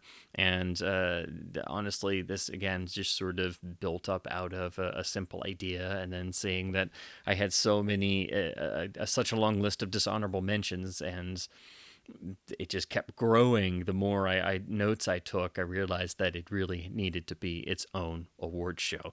So I do hope this has at least been somewhat fun and informative to hear me babble about classic films and physical media releases. I hope this has been helpful and informative in terms of helping you select which physical media releases you might want to pick up, and maybe some that you might want to avoid, or ones that are problematic. I hope I have been able to go through some of the problems and explain the positives and negatives of each release.